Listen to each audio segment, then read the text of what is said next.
Hey Colin, I have an idea. What is it? Let's make a podcast. Alright, we're gonna make a podcast. We need a fun name. Something catchy. Something awesome. What about touch and go? You know, you touch the wall and you go. Like a short rest set. Touch and go. You know, Thomas, I love that idea. I was thinking something kind of like next on deck. You know, I think that sounds kind of fun. Yeah, like, ladies and gentlemen, next on deck. Yes! And like a start sound to go along with it. Like, take your marks. Go! Now, what about a slogan? You know, I think a slogan would be so awesome. But, Thomas, for now, let's put on our cap and goggles and dive right in.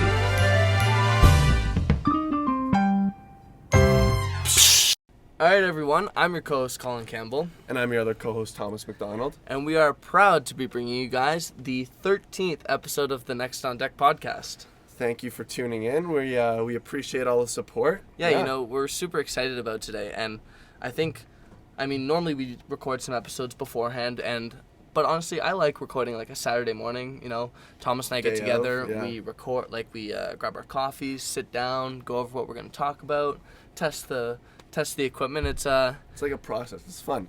Yeah, you know, it's part of our schedule now. Mm-hmm. Yeah, I like it. The Next on Deck podcast is brought to you by Swim Nerd Canada. The best digital pace clocks in all of swimming are now available in Canada.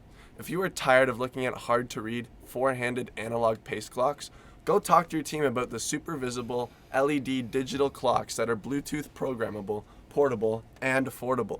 Visit swimnerdcanada.com to upgrade your practices. That's swimnerdcanada.com. Nerd the North. Yeah, they're pretty good. They have like a portable bag that you can take your clock. And obviously, you get on deck, and it's like, you know, you've seen it, right? Mm-hmm. Check out the website, and it's a pretty cool product to use. Yeah, we should get Kendra to buy one. Yeah, I think we need one. Yeah. We have those. We have the old clocks. Mm-hmm. How's Dryland going? Because obviously this is the third time we're locked out of the pool. Again. I mean, it's good. We're doing it every day. We're trying to stay fit. It's better. It's better than the last 3 times. Yeah, I'll be honest. 2 times. This is our 3rd time. Yeah, it's better. I think the first time we didn't do anything. Yeah. And then the second time we had like groups, right, to do weights, and that didn't go well. We did that for like a week. It's getting warm, kind of warmer. Yeah, no, we can go outside. By like end of May, June, we can probably start swimming in the lake. Yeah. I think that'd still be kind of cold. Yeah, that'd be. I mean, last year though, swimming in the lake was so gross. I know, I hate it. Well, especially towards the end. Oh, like Guelph Lake, we swim in, and it just. Yeah, goose poo and like literally seaweed everywhere. Yeah. It's gross. Anyways, let's dive right into the episode. Yeah. So, our guest today, we're super excited about this today. We've Thomas and I, we've been working hard all week trying to get plans right and continuously testing all this stuff. But anyways, so our guest, Canadian record holder in the 400, 800, and 1500 free long course. 1500 free being my event as well. 15:57, I think it is, the current record, and it's pretty quick. That's very fast. She's Olympic bronze medalist in the 4x200 free relay in 2016 at Rio. Yeah. She's a 5-time NCAA champion, 3-time NCAA team champion, representing the University of Georgia. Mm-hmm. She also won NCAA Swimmer of the Year in 2014, and again, she went to the Olympics in 2012 and 2016. And she was also junior world champion in the 200, 400 free in 2011. So I don't know if you can get a resume much better than that. That's pretty impressive. Especially to build up that many things. It's just that's a long span of time too. Yeah. That's a career. Yeah, that's a career. She has swum her entire career with the Etobicoke Swimming Club. They're close by. Yeah. We know a whole bunch of guys from there. Mm-hmm. Our relays took down a couple of relays back in the day. And we interviewed Katrina a few episodes ago, and she swims for She also swims for Etobicoke. So yeah, ladies and gentlemen, without further ado, next on deck, Brittany Maclean. Take your mark. Brittany, thank you so much for taking the time out of your busy schedule to sit down with us. We're super excited. Thank you so much for having me. You're talking about like the Saturday morning vibe. I'm like, okay, I got my coffee in hand. I'm ready to chat. The coffee mug. Nice to talk about swimming and get to connect with you guys. So thanks for having me. Yeah, no, we're pumped. we've been excited about this the entire week because like when did we reach out? It was like the end of Sunday or Monday. Yeah, something so like that. Yeah. we've been building up this entire week, and we're happy it's finally happening. Yeah.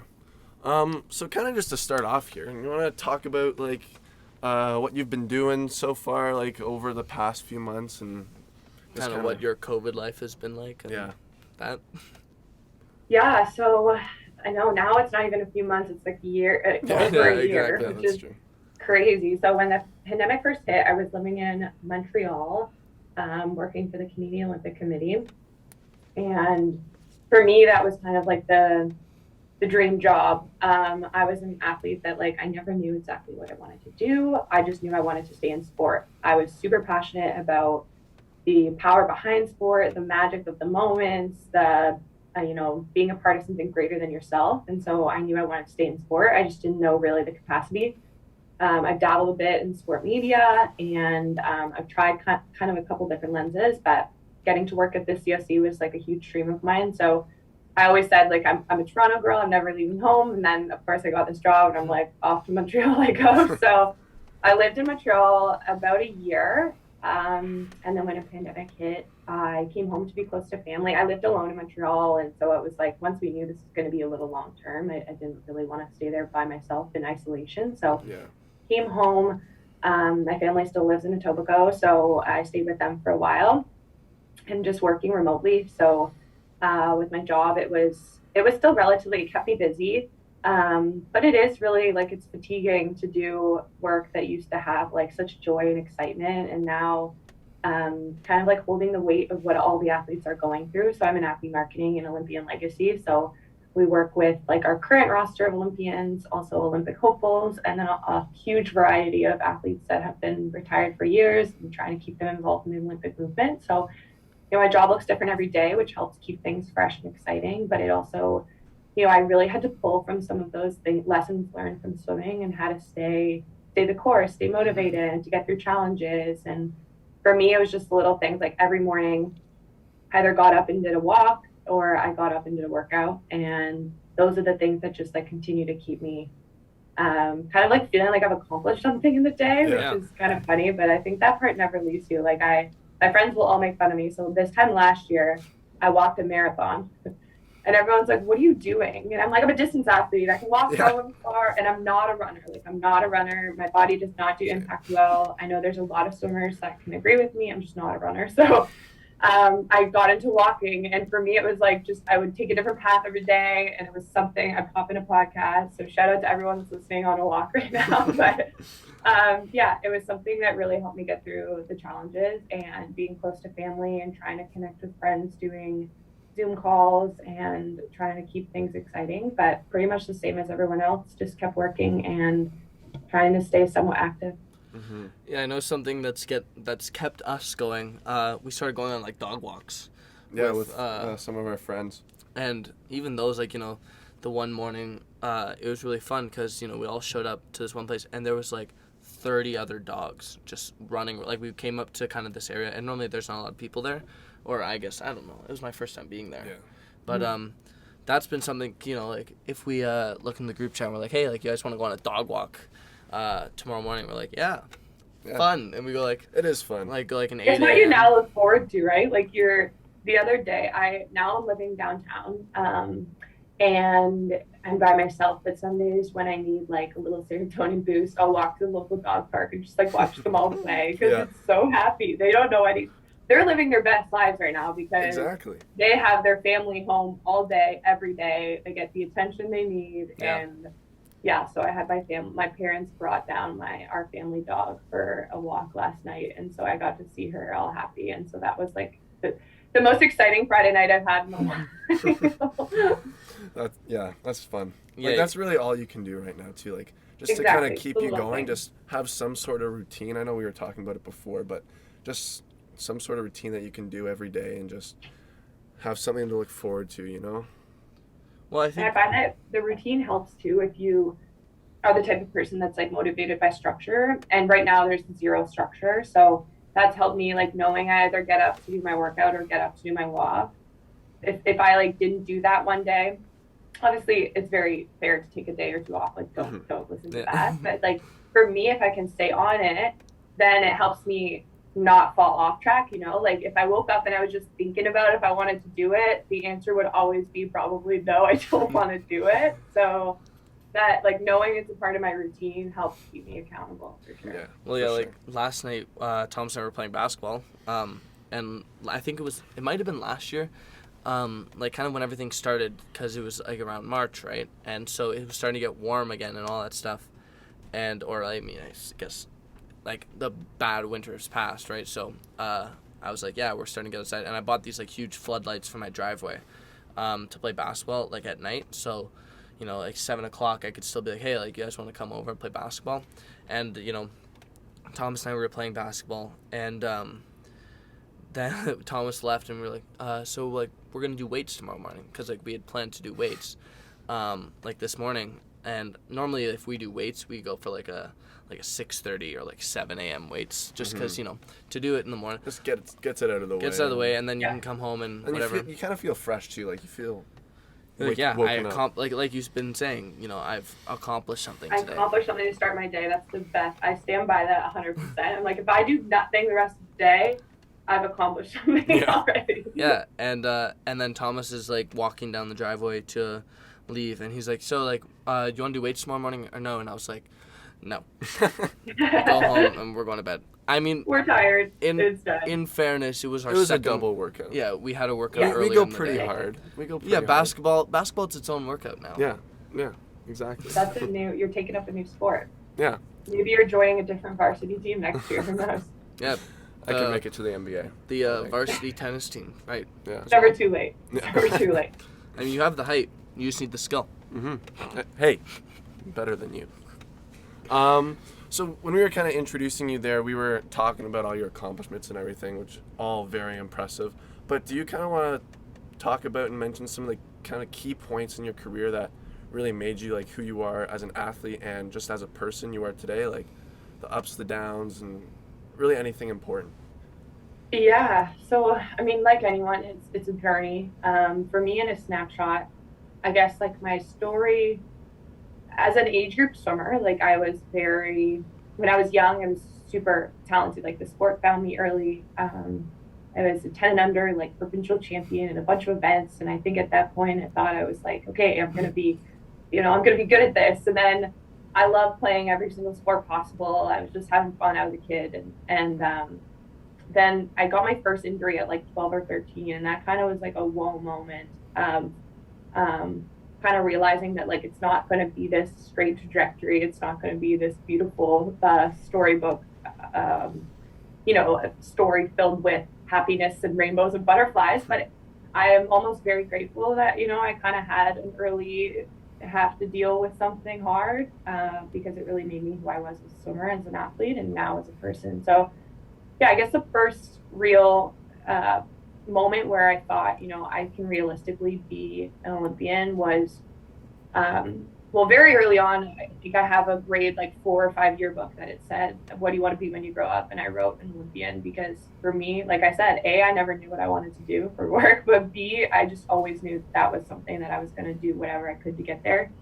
In the summer of 2011, as you mentioned, I got to go to Junior Worlds and actually stand atop the podium. And so I had done some small like national team training camps, or I had done like, I think it was junior Pan Packs, but this was the one time where I was like, I heard my national anthem play and I stood on top of the podium, and for me to know I could compete, against some of those best countries in swimming and post times that were competitive against all age groups and not just like this junior category, pushed me in that trajectory to be a really confident and strong swimmer going into Olympic trials next year. So 2012 was kind of like what you'd call the dream come true. I went to trials the first night. The first event was the 400 free. I qualified for the Olympics. I broke the Canadian record. I won nationals. It was all, exactly how I could ever imagine. Everyone asked, like, did you think you were going to go that fast? And at the time, I had only ever swam the 400 free one other time at nationals. Like, I wasn't this, like, destined to be distance freestyler. It kind of, like, came upon me. I started as a butterflyer. Then after injuries, a backstroker. My first national time was actually in the 200 IM. And then I kind of swam at like a higher distance program. So the distance kind of, if you couldn't keep up, you were out. Mm-hmm. So it came to me quickly and easily. Well, if anyone knows, distance swimming never really comes easily, but you get that point. So 2012 was amazing. Not only that, at that trials, I got to, my sister also qualified for the Olympics, so we got to go to the Olympics together in 2012, which was, Wow. you know, it's only two of us, so to have, you know, my one main motivation, she was kind of like the biggest inspiration in my career. She was on the national team in 2009, breaking Canadian records in the 200 freestyle, and I always wanted to get to level up my sister. And then she had a couple rocky years and ended up, you know, kind of bringing herself back up just in time for Olympic trials. And I was kind of on the rise at Olympics. So the fact that it happened at the same time, we couldn't have been more grateful. And she was in the 4x100 freestyle relay in London, and I was in the 4x2. So we did not swim on the same relay, but yeah, super experience that like we'll obviously never ever forget. But yeah, going into that summer at my first Olympics, it was truly everything I ever imagined and then more. Like I walked in the Olympic Village, my eyes were wider than you could ever imagine. Every time I turned, a new dream came true, just to be a part of it, to wear the maple leaf, to get to compete against the best of the world on the best stage. You're constantly like surrounded. It's almost like a Disneyland for sport. Like there's just, you're in the same quarters as these NBA players and these, you know, these little gymnasts, everything from like the gymnasts to the weightlifters. Like there's just a bit of everything, and everyone from all over the world at their tip-top shape. So it was unbelievable. And at that point too, we had a lot of veterans on the Olympic team. So to get to learn from people that like I literally idolized, and then got to be friends. And, you know, for me growing up, like Ryan Cochran was my absolute distance idol. And then now he's one of my very best friends. And so to get to, you know, compete with him and race and train with him and get to go through these experiences with some legends was nuts. But to say that, I was going to this Olympics and I wanted to prove to myself that I could do something crazy and do something that I wasn't expected to do. And in the 400 free, I was ranked probably in the mid-20s, something like somewhere in the range. But I was out in lane 2 in the prelim, and I said, you know, why can't I swim against the best in the world? Why can't I make this Olympic final? Why can't I surprise everyone? And so I went out. If you guys swim, I think you guys both kind of swim a bit of freestyle, but the 400 free is definitely, and I think I heard you talk about this on another podcast, it is a sprint, and I completely agree with that. It is a full-blown 8 laps of sprinting, but you have to be able to somehow hold that.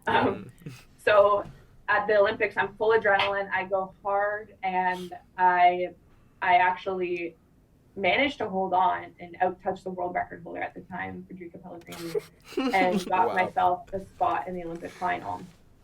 So for me, and at the Olympic final, I added time at night. To be honest, though, the best part was in the last 50 meters. I gave it all I had in the morning, and I think like with all of the nerves and the weight, that I was like, oh my gosh, now I'm in the Olympic final. I wasn't necessarily ready for that, and so I gave it my best shot, but it wasn't as fast as in the morning. And on the last 50, there was a girl beside me, and I was like, I'm not coming last at the Olympic final. So I just like bolted lightly past her and came 7th at my first game. So, but the amount that I learned from that and just that like new confidence I had developed was amazing. And I was going into a new experience at right after my first Olympics. I was in grade 12. And so after my first games, I went right to university. And so I'm starting out at the University of Georgia. I was this like highly recruited athlete. I wanted more than anything to like prove to everyone that I was like ready to compete, ready to perform. They, you know, because you want them to think that they made a good decision by, you know, bringing you into this team. And no matter where you are, I think that's like, you always want to impress when you're in a new group. So I started at the University of Georgia. But at the end of the Olympics, I fell in the shower, which is very laugh-worthy, but I tore my labrum in my shoulder.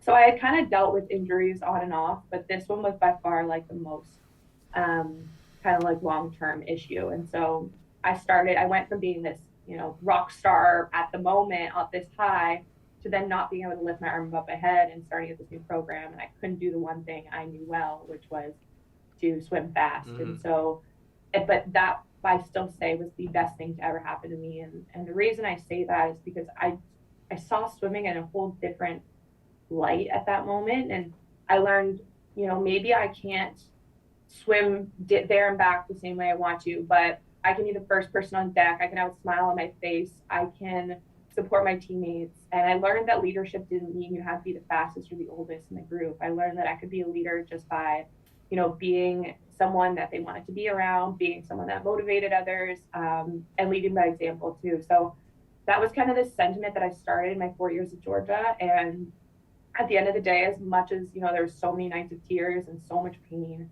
I'm so grateful for it. And I always say, like, I did the same exercises in our training room for my shoulder every single day for the next 4 years. And still to this day, I have no idea if they helped, but I'm like, I needed to know I was doing them, to know I was doing everything I could to get healthy. And I think there's something to be said for that. So long story short, I had 4 very up and down years at Georgia, but I loved every minute. And every summer I got to come home and compete for the national team. So I kind of had this weird, odd years were not my best, and even years ended up really strong. So 2013 was like the progression of that injury. I then went to trials in April and tore my hamstring stretching behind the blocks for a race. Oh. So that one was great too. We were in Victoria. Everyone was laughing at me there, but it felt really bad when I came in the next day with crutches. So then I had like one shoulder, one leg, and I was just a disaster, and it wasn't great. I still got to go to Worlds that summer and competed on the relay, but definitely not my best work that year. And then 2014 was the best year of my career. That's where you mentioned like the NCAA championships. But that was kind of similar to how I kind of speak about 2012 going in. I was the most confident I'd ever been. My training was like unbelievable. I was so just like confident in where I was, and everyone asked, like, how do you gain that confidence? And for me, it was knowing I put the training in. So I had to just like recall all the practice that I'd done. Like my coach put me through some wild stuff at Georgia, and I was just like, I can do this. And first race of the first night again, it might have been the second race actually, but it was a 500 free, which in yards is kind of what the equivalent to like a 400 would be. But I out-touched Missy Franklin in her first ever college race. And at that moment, she was like the pinnacle of sport. And for me, I have so much admiration for Missy. She is an athlete that I've always looked up to. But to be able to like know that I can compete against a swimmer that I always had looked at a heat sheet and never thought I had potential to compete against, I think was just not only an aha moment for me, but for all my teammates. And they're like, okay, we've got this. Like the meet is ours. And it was an unbelievable meet. We won the title that year. And that summer I got to go and compete for Canada at the Commonwealth Games and the Pan Pacific Championships. And both I got to stand on the podium a few times, which was amazing.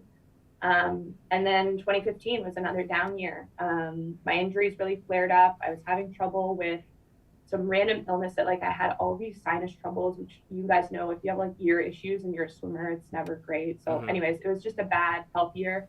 And I just really struggled with my mental health. And so by the end of that year, I just truly didn't know, I didn't have that love for the sport anymore. And so for me, I went into 2016 thinking, well, that summer I swam at the Pan Am Games and I came fourth in the 800 free. My time would have won by, I think, 8 seconds, my best time. So, and for me to compete at home, to be on like an international stage, to have the stands are all in red and white, it was just like, for me, I saw myself as a failure there. And I knew, like I said, because I hadn't put in the same training I wanted to, I didn't have the same confidence and I was in pain and I wasn't happy. So I wasn't expecting it to be my best performance, but I think that was kind of my wake-up call. I took about a month off of swimming, which we're now learning is not the end of the world. But at the time, I hadn't taken a couple weeks out of the water. In 2016, I didn't think about the Olympics. I didn't even think about NCAAs. I said, I want to fall in love with the sport again. So I gave it my one last go, and I really, truly loved every minute. It was a day-by-day thing. I just wanted to have fun. And I think you guys know a fast swimmer is a happy swimmer. And so, yeah, I was around my teammates. I surrounded myself with excellence, and we wanted to do something that no one thought we could. That year at NCAAs was the best experience of my swimming career by far, and I can go into detail on that if you would like. But I want to make a movie about it. So I'm not a movie producer, but it was truly like a storybook ending. We were the underdogs and we won on the last event of the last night, and it was unbelievable. And then I went to Olympic trials and qualified for the Olympics in 3 different events. So that year ended exactly how I wanted. And then I progressed to the Olympics and got to stand on the podium. And it wasn't short of its challenges too. I think in my last year, as much as it was this beautiful, final chapter, by the end it was sad. I struggled a lot at the Olympics. I really thought I could be an individual Olympic medalist, and I put in the training. I was so ready, and things just didn't add up for me at the games. I got pneumonia, and I was more sick than I've ever been in my life. And you can't. I did everything right. I was always doing what I could to stay healthy, and sometimes it just isn't your day. And so the challenge of getting through the games and then staying positive and still excited about my Olympic medal that I did win on the relay was a lot of ups and downs, but I'm still continuously gaining perspective from that experience and constantly finding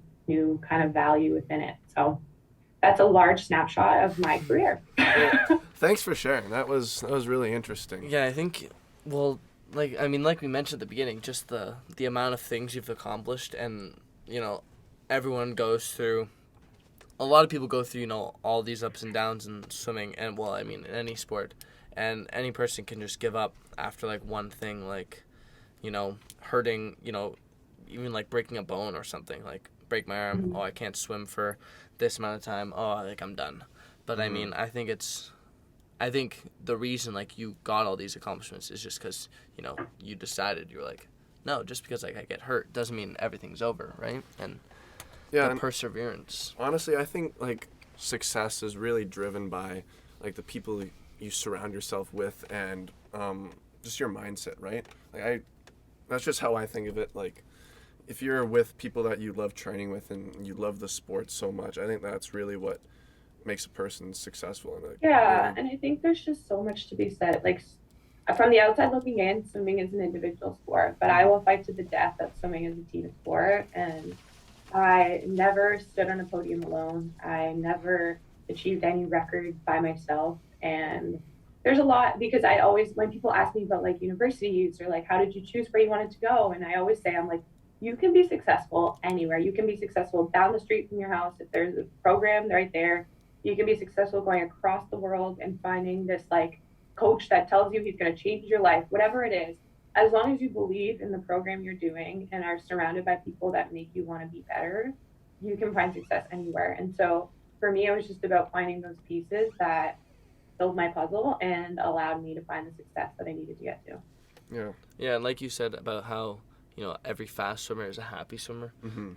I can't imagine, I hear, I've been telling people about how, sometimes our practices go, we pull up, we get to the pool, get on deck, Kendra's, cracking jokes all the time, and we're kind of just all having fun, and then, we want to also go play music, plug our phones into the big speakers in the pool, and then we're just kind of there, singing. Thomas and I get really weird in practice. We scream all the time at each other, and it's weird, and we don't know if people love it or hate it, but but you it. have to. We love it. And that's the most fun. I look back at my career now, and I don't think about, sometimes I have bad dreams about Monday nights, which every Monday night in my college career was 10K, and I'm I still have PTSD from it, but I don't think about those things. I think about the bus trip where I'm laughing my head off in the back of the bus, or I think about walking on the pool deck at 5:30 and my coach cracked a joke. You said about Kendra, my coach at Georgia, his name is Harvey, and he was the smiliest. He is the smiliest person I know, and just truly loved the sport so much. And he coached distance swimmer, so all we did was complain. He was our D group. All we did was look at the practice and throw it back at him. We were just. But at 5:15, when we dove in the water every day except for Wednesday, he's coming in with the biggest jolly smile, and I'm how can you not be happy? How can you sit here and feel bad for yourself this? Except for the fact I'm you don't have to jump in the water. I do. So. Well, I think one of the funny, the best thing for us is always we play Make a Deal, and Russell, he loves to be Kendra, let's like not do another round if we all just do a 50 fast. And it'll be like one of the hardest sets we've been doing. And you know, a round takes like half an hour, and so you know we still have like half an hour, 45 minutes if you like talk about warm down left in practice. And Russell's like, no, let's do a 50. We're done. That's it. Sometimes Kendrick caves, or like it's like if we get like 5 guys to go this and 5 girls to go this, like can we get a 50 off or it's whatever? strategic. It's strategic. Yeah, we used to do that on Fridays every once in a while if we could get my coach Kevin to kind of to cave a little on Fridays. It depended if he was in a good mood, but that was our Friday night strategy. And it didn't succeed every time, but we tried a few times. Get out swims, and then we'd throw under the bus, like, so-and-so will do a turn and fly. And that person's like, I'm not doing a turn and fly. We're like, no, it's great. Good idea. Keep it up. Yeah, we'll be like, Will, go 22 and 50 free. We'll be done. And he's like, what? No, I don't want to do that. No, I think the fun is like the sport most of the time. Like for me, that's just what I'm looking forward to. Like, I mean, obviously I want to have a good first varsity year. Like, obviously this entire year has been kind of shot, and going to university next year, I'm hoping, and I've kind of been talking about it just with like my parents and kind of family and stuff, and just how I want to show up to swimming, and I want to be like show up in September, like hopefully Ontario campus is open, and you know I can get in the pool and I can just keep training and hopefully you know keep up conditioning until then. And, you know, obviously swim great, but I want to just have fun. Like, I mean, first year, everyone always has fun. But I don't want to worry about, like, being stressed about my grades or anything. I just want to go and show up and be like, pull up to the pool and be like, hey, everyone. I'm Colin. And just, like... And what we're learning through the pandemic, right? Like, it's given so much perspective to, like, our why. And I think there's something to be said about that. Like, I in my story, when I was saying, at the time, I couldn't imagine being 4 weeks out of the water. And then you watch everyone that's been, even the highest of high swimmers were out for at least like 2-3 months at the beginning of the pandemic, right? Mm-hmm. And so, and then they went to a lot of our Canadians went to ISL in October and went world leading times. Yeah. And to me, that was like, whoa, okay, like we have this base of fitness that is super important, don't get me wrong, but there's ways to find new strengths. Like you said, you guys are really focusing on dry land, and by the way, both of your perspectives are amazing. I'm so impressed with how you've stayed the course and how you've stayed positive, because it is, I couldn't imagine at your age being out of the water in and out for a full year, but somehow, like the energy you guys are bringing is exactly what people need as teammates. So kudos to that. But we Thank you. truly did not have the same perspective 2 years ago. And now we're living in a pandemic and realizing that sport, it's so much bigger than sport, right? Like sport is amazing and sport is everything I live and breathe for. So don't get me wrong. I believe that we're going to have so much magic in sport. And I believe that large sporting events are going to be the thing to like bring this like light at the end of the tunnel at the end of a pandemic that has brought in so much sadness. And my sister's a nurse. And so hearing her stories at the hospital, it's just like, for me, it's like, whoa, okay, like it allows me to check myself. Like I have been so fortunate. It's not that I can't feel sad. I can't feel like I've been through a lot, but it at least provides me this understanding that like, okay, I have to realize that this is something we will get through. This is something that I'm so fortunate. I'm making my way through the challenging times. But for athletes that are able to get through this, like I truly believe you guys are all going to be so much stronger, going to have a whole new perspective on why you're swimming. Like it's for, like I kind of talked about my last year, like for the love of sport, like to get back in and race, to be beside teammates, to cheer each other on again. Like it's going to be so fun to have a group lined up along the pool deck and like cheer for a teammate, even if it's at the end of a practice. But like right now, even cheering is like a threat to COVID environment, right? Like just the air particles and stuff. So it's going to be something magical, but I think like there is no denying that it's okay if, you know, this last year has not been fun for you or for your sport or for anyone. Yeah, I think one thing that really, because like I've mentioned probably like every single episode, is how, you know, this third time being shut down, I feel like a lot of us are kind of like doing the best we can, or doing better than we have been doing. And I think the big part was our last practice, because we got I don't even know, was it like the day before that we knew that we were getting out of the pool?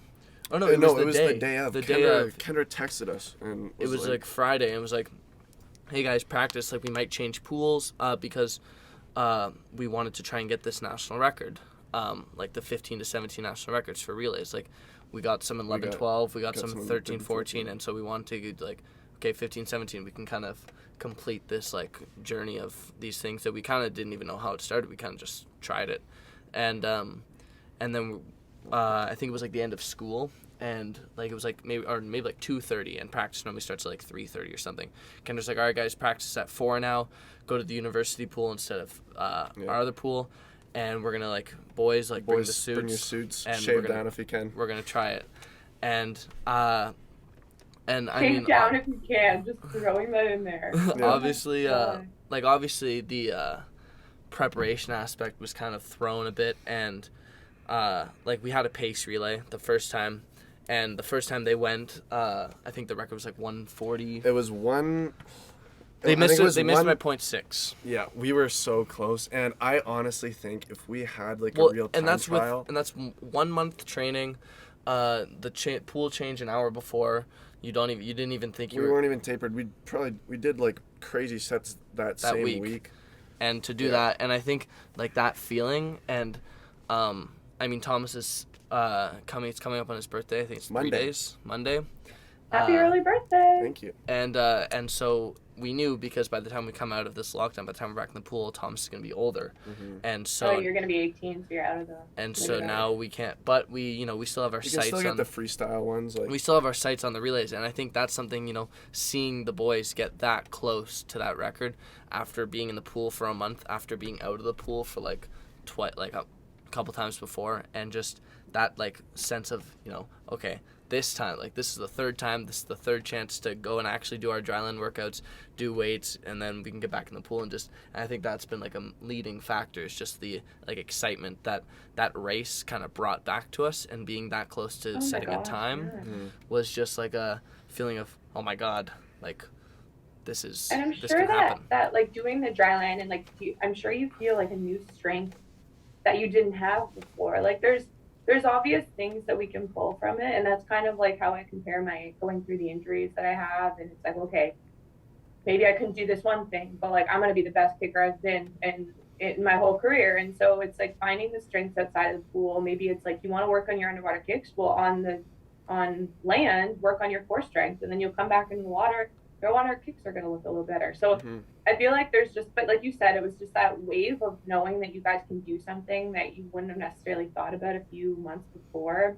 And that's what we're learning. Like we're so strong. Like swimmers are so strong, and I can't put myself in that group anymore. But when I won my Olympic medal, I was, like I said, I had a spiked a fever that morning. I was the sickest I've ever been in my life, and so it was a complete day of trying to keep myself together mentally. And my body brought in physical parts from years past to get me through those 4 laps of that relay. But I would have never told you, a couple years before that I was going to win my first Olympic medal at probably my lowest moment of my career. So it really teaches us the value of the consistency of what we're doing in our day-to-day, the positive energy, the positive kind of surrounding yourselves with that fun and that excitement, but then knowing that like, if you in the past thought something was impossible, like truly nowadays we're seeing that like nothing's impossible. So that to me is really exciting in the sport, and I can't wait to see what the swimmers are able to do in the next couple of years, and knowing that like I truly think there's going to be like swimming's going to be even faster than it's been before, and that to me is really exciting. Yeah, I think people have been like freaking out. I've heard people like freak out about being out of the water. Like I think any rest is okay. Like take the time off. Just like I mean, I'm kind of getting tired of resting, to be honest. Me, like, and that's totally valid. Like I always said, thank goodness I retired at 2016, because I truly don't think I could have made it through what you guys are doing right now. Like I was the type that would finish a practice and it was like 7,800, and I would do a 200 more so I could say I finished 8K. Like I was just very, and to my discredit, a lot of the times, like I just needed to like keep pushing this boundary that wasn't even really like a boundary, but I was so regimented. I was so strict. I always ate like super healthy, and like now I treat myself all the time. I live a fit lifestyle, but I also like, I love like a treat at the end of the night. I love the odd glass of wine. Like I'm totally okay with having balance. But I think when you're in that bubble, it's so hard to kind of like challenge yourself out of it. Yeah. So what I am hoping that people see in this is like gain that perspective of like, you can be upset, you should be upset, you should be frustrated by now, but also knowing that like there are those glory moments that you see, you get those flickers of like, okay, I'm still on track towards my goals, right? For sure. And honestly, I think like even flashback a year and a half ago, let's say, like I couldn't even imagine going through this right now. I would not be able to think like, oh yeah, I could take off months of swimming and still be fine. Like it's just incredible what we've been able to do. But I also think, like we were talking about this the other day, I don't know how we used to do like 8 workouts a week And double and weights and double every day, go to school in the day. Like wake I don't up get at it. 5:30, go to school for 9, pull get out of school at 3, drive back to the pool, and then you get home at 7. Like you're gone from the house from 5:30 until 7 at night. Earlier than that. Yeah. Well, yeah, because like we have to drive like half an hour to the Practice pool. was at 5:30. Yeah, I don't know. Like, I mean, we mentioned that before, but like that life, and I think we're just adapting to a whole different life now. And You adapt no matter what situation. Like I used to live exactly that. Like I was in the water Monday, Tuesday, Thursday, Friday at 5:15 to 7. Then I go to the weight room from 7:30 to 9ish. Go to class right away. Try to fit in all my university classes. If I had a break in the day, I maybe would pick in a power nap. If not, I was doing homework to try to get so I wasn't staying up super late. And then I do another practice from 2:45 to 5ish. I do my rehab. I might go to a tutoring session. If I was lucky, I got to have dinner with my teammates. And then you end up at home and you're like, this, I have to do it all again tomorrow. Yeah. And so I think, but then, sorry, the reason I was coming full circle is now some days it's like 7:30, my alarm goes off and I'm like, I can't get up. But it's like one day I used to be able to do this every single day. So I think it's completely depending on your surroundings. Of like you get into those rhythms, right? Like one day you guys will be back on your schedule and you're gonna forget that you ever lived in this current lifestyle. So Yeah. it's all just you adapt, and swimmers are the most adaptable people I know. So I think that perspective is everything, but also understanding that like when on the other side you can't imagine when you did it, and then you'll be in it and you can't imagine when you didn't do it. Yeah, I'm pretty sure like physically and mentally, waking up at those early hours kind of puts our bodies through the ringer, and we're kind of just like, it's And something we don't even notice it though. It's something we'll never forget, and like Yeah. I think to pick it up again, obviously will take time. Yeah. But I think just to do it, it'll be quite a time when we get back to that. Mm-hmm.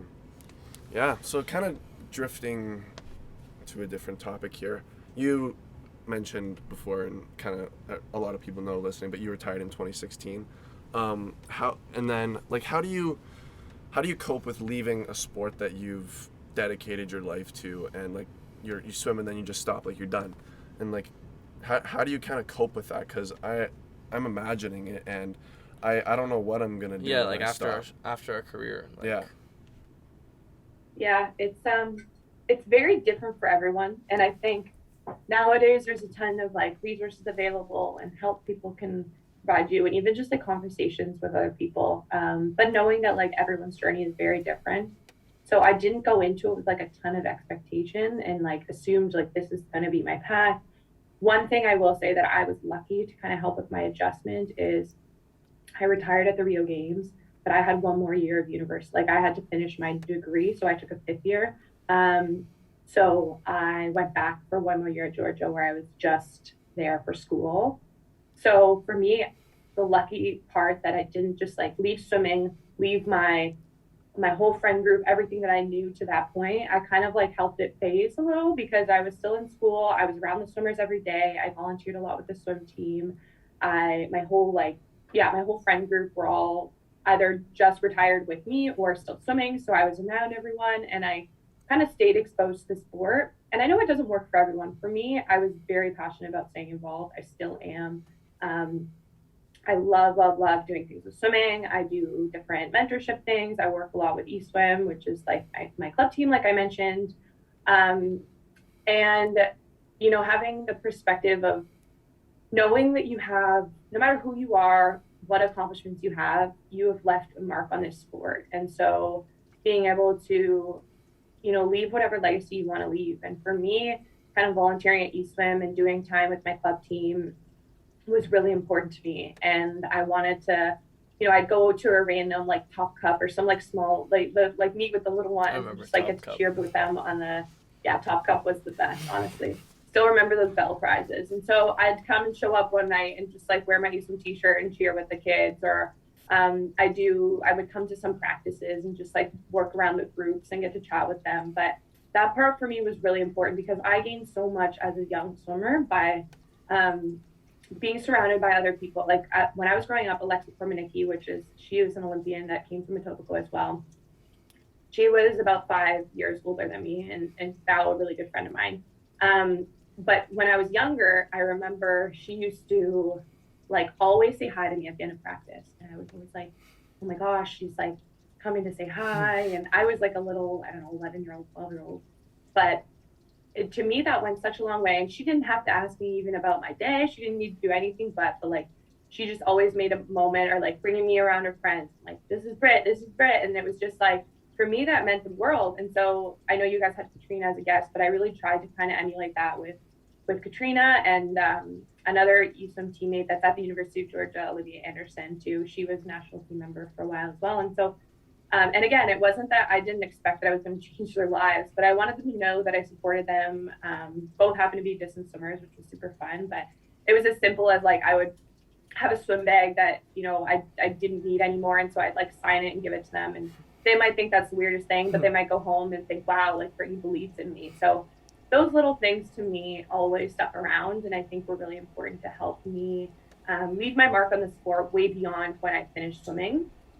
But back to my transition, it was all about, like I said, I was lucky to be at the University of Georgia. I still had school to keep me busy, all that stuff.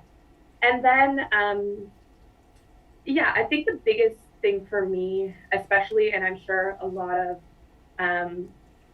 both males and females, but especially like in a sport where like being lean is super important, and like body image, and you have these like expectations of, I want to keep fit, I want to do all these things. And so I put a lot of pressure on myself to like always work out. But I think over the years I've really learned like what fitness works for me, and throwing in variety and having fun with it. Like swimming is a very like it's, to other people it's very boring. You're doing back and forth in a pool, right? So it's fun for me to like try a spin class, to try like today I'm just gonna go for a walk, tomorrow I'm gonna do like a HIIT workout, the next day I might lift some weights. And so bringing in variety, and like you guys were saying, you love playing basketball. Maybe I joined like a light like hockey league because I loved playing hockey growing up. So it was like just doing things that were for the fun of it, and not putting a lot of pressure on like how much I was like clocking and how much working out I was doing. That really helped me. But staying involved in the sport for me was a healthy path. A lot of people need to like completely disconnect from it. And I know a lot of success stories of people that have disconnected, but I'm so passionate about swimming. I love everything it brought me. I love the people, all my best friends I met through swimming. My closest group of girlfriends, we are all in North America, like on different sides. And through COVID, we've had Zoom chats every day. Every once a week.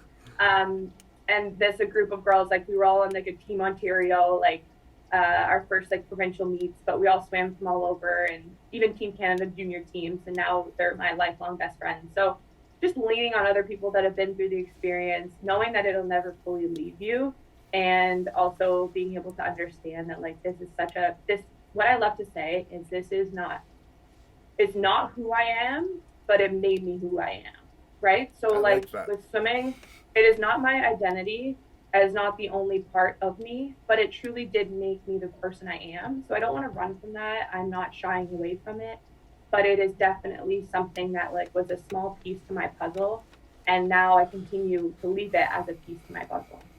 Yeah, and it's really cool to see like how you've stayed involved in the sport too. Like I remember like seeing you at provincials, and you were doing all the announcing and stuff, and you've done like commentating and all that on TV, and it's just really cool to see how some people can really like stay involved in their sport because they love it so much, right? Well, yeah, and I love doing any sort of media work. Like I got to cover the ISL with CBC, and that to me was so much fun because it was seeing swimming on like this platform, and I was getting to do the coverage for it, and it was on TV like nationally every weekend, and like how many times do we get to see swimming on TV? So Yeah. just seeing growth in the sport, I think for me is just like a very rewarding part, and to get to be a part of it. Like Rio, we came home with, I think there was like 12 or 13 of us that were medalists, and after London, we had 0 females get a medal, get on the podium. So to see like the excitement of the growth in the sport and to be able to be a part of that in some sort of capacity, and sometimes it's just cheering on the team, but that's a place that I'm super honored to be at, and will take any chance I can to be involved. Yeah, I know. Like when I'm, whatever, done. I don't know how long my swimming career is gonna last, depending on like whatever school and all that stuff, yet to be discovered. But I know that like my friends are gonna be my swim friends like forever. Like I know, like the group of guys that I'm always around with, and who, could be sick of them, get sick of them all the time, but not really.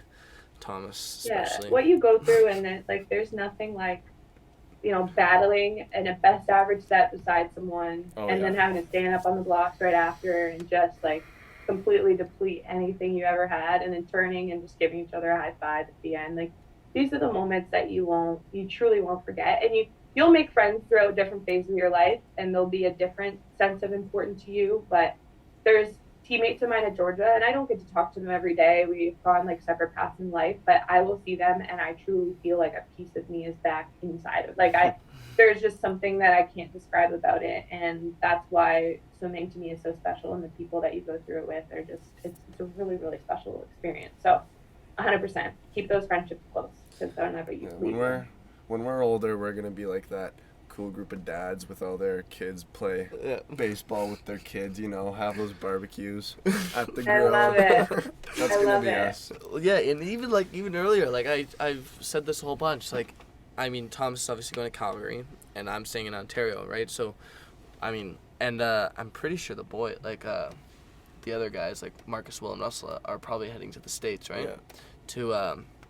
They're gonna do some of their stuff down there, but like I say, even after a year, I'm like already looking forward to training some 200 flies at university, and then showing up to youth sports prelims or finals or whatever, and just looking at the heat sheet and seeing like Thomas McDonald, Dinos, and then like lane 5, just Colin Campbell, and chirping each other behind the ball. And then I kick your ass and beat you by 20 meters. Yeah. Whatever. Yeah, and you'll go different places and take different journeys. Like I said, my closest group of friends now, like our university, one was UBC, University of North Carolina, University of Michigan, one Georgia, another Georgia, I'm forgetting a few, Indiana. So like we were all around North America, and so now to gain this perspective of like we've been through all of that, we've come back, and like one of my best friends still lives, and now she's in San Francisco, and so many people are like, that connection would be really hard to keep if we didn't have this base from swimming, that it's like this bond cannot be broken, right? So it's definitely, it's going to be sad when you first separate, but then you'll come back in the summers. Like our eSwim group, we used to train together like at the end of the summer and get to mess around, and it was like no time had passed, and so that part will never leave you. Yeah, it's cool when like the uni boys come back. I mean, we haven't trained with them in a while, but just like when James and Will Barrett come back, and Dante, and it just seems like it's like you just regular see them, training, and like you're always texting them, like you might like check and be like, oh, like you're home, and they're like, yeah, and they're like, oh, you coming to practice? And like, yeah, I might come back in like a couple days. I'm like, okay. Nice. And then they like don't tell you like what day. And all of a sudden you pull up and you like, I mean, And they're there. beforehand. Yeah, beforehand when we didn't have to all wait outside, and you walk into the change room and you see like their bag, and you're like, oh, like that's Will's bag, like his green bag. Yeah, and then you come around the corner and you're like, oh, hey. And it's even better now because every year they come back, we get a little older and a little faster, so we can race them even more. Give them a run for their money. Exactly. That was the scary thing when I used to come back, because then there'd be someone that was like a full year older, and I was like, I used to be able to, beat you by a lot, and now you're giving me a run for my money. And so that part, as the university guys, they always used to be like, damn it, I don't want to come back and have to race you. And then you hit that when you're that person, and it's the other way around, and you're like, oh, darn, I got to race the young kids today, and I need a new, fresh sense of energy. So it is so fun. I remember my last year of swimming, talking about like 2016 and wanting to just like have fun again. And I was back home, and I it was about, I was swimming at provincials, and I don't know, for a while it was like junior provincials and senior provincials, and then there was just provincials, and they had anyways, whatever this was in 2016, it was provincials, and I was swimming in it, and I was getting ready for the Olympics. And I had my whole team of the Kevin's group at eSwim really behind this provincials. We called it the meet of the summer, even though they knew I was going to the Olympics. It was like, this is the meet of the summer. This is what we've all been training for. And we just had way too much fun with it. And every day we like got really behind the cheers and had so much fun. And it started with, because my coach Kevin was so into like winning provincials, and he wanted to have that like stance, like we won provincials. The flag. Meanwhile, for a lot of us, it was like a good base. And then a lot of us, like obviously there was a couple of like ages that had like fully tapered for it, but we had so much fun with it. Like I still talk about now, like we called it MOTS, the meet of the summer, MOTS. And we would just yell chants like MOTS, MOTS, MOTS in the middle of practice. Like it was outrageous, but I still have such fond memories. And that was me coming back as a university swimmer, and all the kids were in like high school and thinking I was probably crazy, but it was something that I'll cherish for sure. Yeah, you mentioned Kevin there, and I guess last week marked a year since his passing, which we talked about this with Katrina. It's just so sad. But you got to train with him, or he was your coach. You want to just talk about like the impact kind of he had on you, and like how he influenced you as a swimmer, the and success the that obviously has emerged from, Yeah, I think Katrina said it well when she said, it's something that we always all of us at Easton like look up to when you get to Kevin's group. Like Kevin's he'd been there for so long.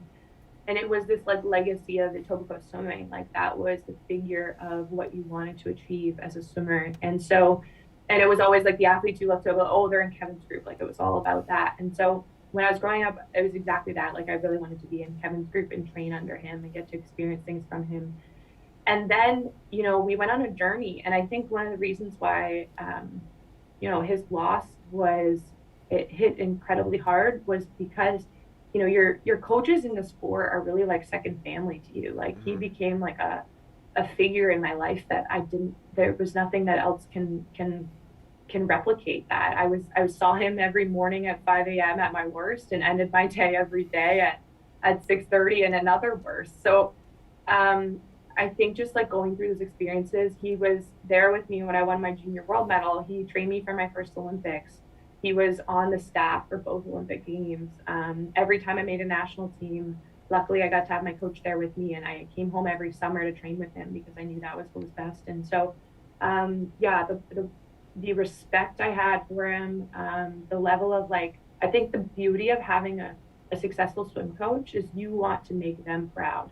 And having some incredible coaches in my life, like looking back, and that's something like both my coach at Georgia, Harvey, and my coach, Kevin, I just always wanted to make them proud. And I put in the work and practice because I knew that they had this belief in me.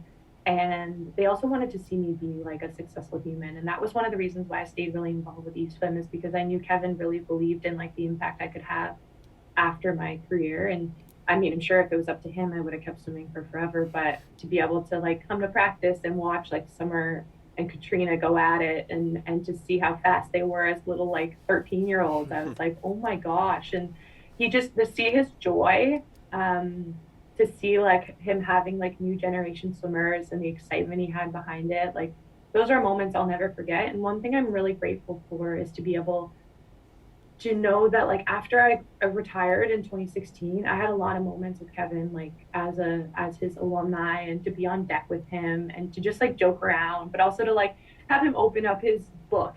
All coaches have these like books that are these magical Bibles. Exactly. And just like he's running through like these sets, he's showing me all about the whole week. He's like bragging about so and so and so and so, and then he's showing me the times that I did on this day and like comparing them to all these things. And it's just like he had such a true passion for the sport and to make people better. And he wasn't necessarily the most like charismatic in the room. Anyone that knows Kevin, he was a weirdo, but in the best way. Like he'd tell you about like old school music, and like he had this weird like quirk to him. But every single coach that I met really respected the person he was, the mentality he lived for. And it was just such an honor for me to swim for him. I think to me, I'm still mourning it in a way because I haven't walked on the deck of the Etobicoke Olympian yet. It's been closed, well, A, because of the pandemic, and B, because of they had major construction going on there. So no one's really been able, I think that moment will really sink in when I walk and see that like corner of where you can see your coach like writing his set on the board, and knowing that he won't be there is really scary still to me, I guess. But I'm proud of the swimmers, what they've gone through to keep his legacy alive. I'm proud of, like the youngsters that I know he set that fire beneath them, and they're going to see great success beyond with a lot of different coaches. But to know like they started with Kevin means a lot to me, and that success keeps living. We just have like Tristan coach at, which you're going to Calgary, so you know Tristan, but Tristan was one of my training partners, and he was a product of Kevin's coaching as well. And like to see him move on to such other great things, and to know like those coaches kind of all have these relationships, and that's special. Now the head coach, Rob Novak, was one of my age group coaches. So for me, that's really special to have someone that has learned under Kevin. Rob also, as a kid, trained with like for Kevin. So he was taught in Winnipeg by Kevin. Like he was one of his coaches. So for me, just someone that like empowers those meetings and those bodies that Kevin lived by is really nice to see. And I know we'll never be able to replicate it, but we're all kind of living and breathing in ways that he taught us to be. So for that, I'm really grateful.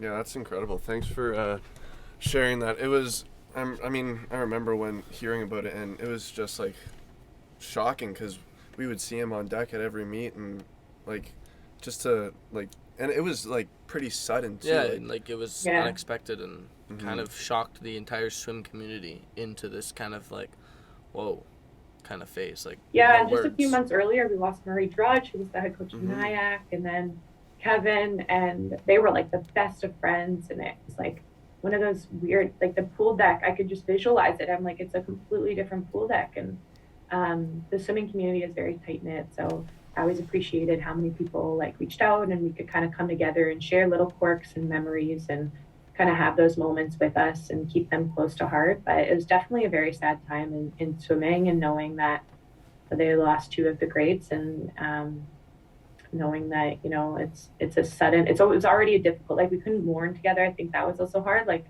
I remember being on FaceTime with so many teammates, and all I wanted was to just get in a room and share stories, and have Kevin was obsessed. He would get a quad espresso at Starbucks, so a 4-shot of espresso. And so the day after he passed, me and my sister went to espresso.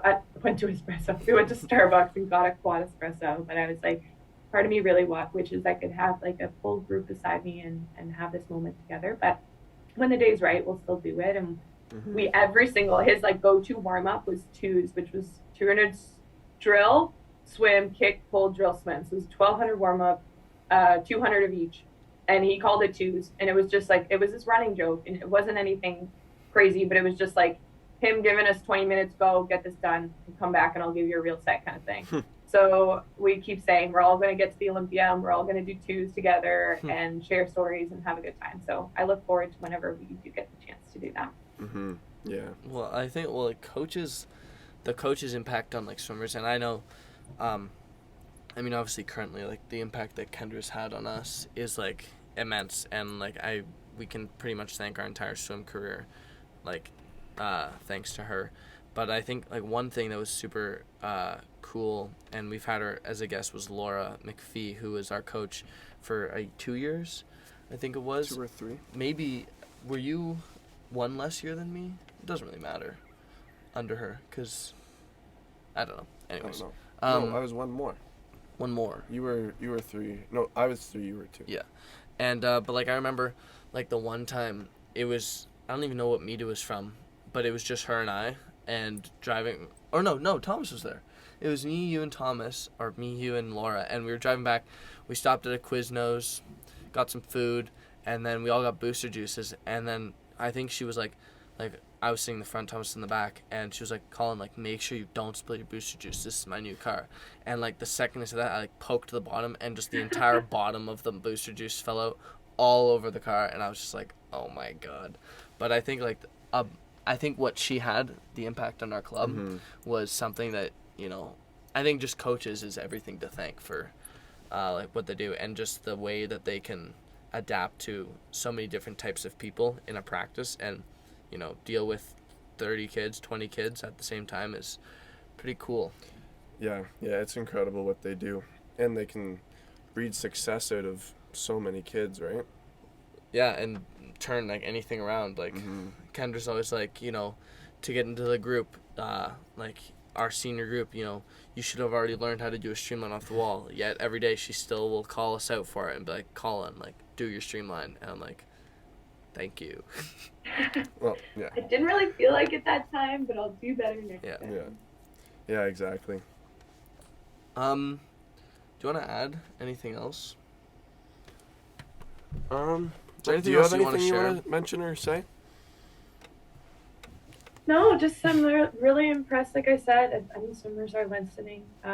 Stay in the course 100%. I'm super proud of what everyone's been through. I'm amazed at all of your perseverance. And for us, like normal people out in the world trying to take on our day-to-day, it brings me a new joy knowing that like you guys are finding a way to get through this. And I truly believe like swimmers, athletes in general, but really what swimmers have been through, knowing that like the feel of the water is so important and that like endurance base and all that stuff. As much as right now it seems, there is so hard to find the positives, it's amazing to hear what you guys have managed to find joy in and continuously just getting excited about the little things. Because every time I've been through something in my career, it was always just finding the little things that made me happy. Like one day I would celebrate, getting it was my favorite meal in the dining hall, and that was like my happy moment of the day. And some days it was like I went for coffee with that friend, or one day it was like I got ahead of my homework, and that was the joy. So finding like little things to celebrate right now, and knowing that you guys are champions for getting through it, and you have a ton of both alumni and athletes that are currently training for the Olympics. Wherever you are, everyone's rooting for you, cheering you on, and of course I'm always reachable. More than anything, if anyone ever wants to reach out to me on social, I'm more than happy to chat and help in any way. And when we are back on the pool deck, you will see me in some capacity at some point. I will always be around, and so never be shy to come up and chat, and I'd love to help in any way I can. Yeah, never be worried to walk up just because you see like, oh, Brittany Maclean, big Olympian. I mean, just like hey. We got her on a podcast. You guys can say hi. Yeah, we're friends now. We're friends. Yeah, for sure. Well, and that's actually, just before we that's the one thing with our one friend, Dante. Who was it on deck? Kylie Mass. Yeah, and I think Riley Conrad is really good friends with Kylie. All she did was walk up to our friend Dante and was like the one girl, Riley, was like, could you go say hi to like Dante? He's like a super huge fan. And like she was like hey, and just like had a normal conversation, like as if like they knew each other forever. And I remember like that was like such a big moment for him, because he was like just the ability or to do something like that, like be nice and like have a normal conversation with anyone, like I think that's awesome. And I mean that's what you've been doing. You come on deck and you're just like saying hi to all the little kids or younger kids and like helping them with training, all that stuff, coming on deck during meets, helping out with announcing, because like you could see you over at the announcing table. And I remember that meet, where it's like, that's like Brittany Maclean. And it's fun because like there's always a time and place. Like obviously if you go behind the blocks and you ask a swimmer like, hey, can you go say hi to my friend? It's like, okay, that's not probably, but they're truly like, I always learned in this world that 99% of people out there want to help you. And if it's a simple gesture of like a hello and knowing that'll mean a lot, that's awesome. And Kylie is literally the most humble person in the sport. I could go on for hours about how amazing she is, but that's something too that I remember fondly about meets at the Olympian, and thinking like, you guys, even if it's a small age group meet, like you're surrounded by excellence everywhere you look. And the one thing I always give like advice to younger swimmers, I'm like, instead of like, there's again a time and a place, but instead of like sitting on your cell phone in the stands, like when Kylie's getting up to race, like go stand on this edge and watch her swim and like learn from it, or stand beside your coach and be like, can we watch this and talk about it? Like, what can I pull from this? What can I learn from this? And so like I was constantly a student of the sport up until the day I retired, because I just feel like no matter what, someone did it different, someone did it probably better. And so learning a different ways to do it was so valuable. And then maybe afterwards you just throw in a little like, great race, Kylie, and she'll probably look back and say thanks so much, and she might not know who you are, but maybe next time she does. And so I think like the intimidation factor in the sport, so many people are just, they're way more approachable than you imagine. And that was one of my favorite things at the Olympian. I go to one coach because I got to know most of the coaches. And so I pop over to the coach and they'll be like, hey, stay here for a sec. And they bring one of their swimmers and we just chat for 30 seconds about something. And then I say great race or give them a word of advice and I'm on my way. And it wasn't a hard ask, but it sometimes goes a long way. So know that even you guys, like, you don't have to be an Olympian to leave a legacy on the younger swimmers in your club. So know that, maybe it's a learning to swim young person, but knowing that like they see you around and they're watching you like hawks. And so if you're just having fun and smiling, or maybe you say hi to them a few days, that really goes a long way. Yeah, the best is demonstrating for the little kids. Yes. Makes you feel special. Yep. Awesome. Well, yeah, thanks for chatting. That was really, really fun. We got lots of good advice and conversation in. And I know we were super, we kind of freaked out. We, we saw you when we posted about Katrina's episode. You were, the first person to like it. And we're like, whoa. Yeah. And then we, shot you the DM and we're like, hey, would you be interested? And then when you said yeah, we were like, nice. And, we told, our parents and our coach, and she was like, whoa. We're blowing up.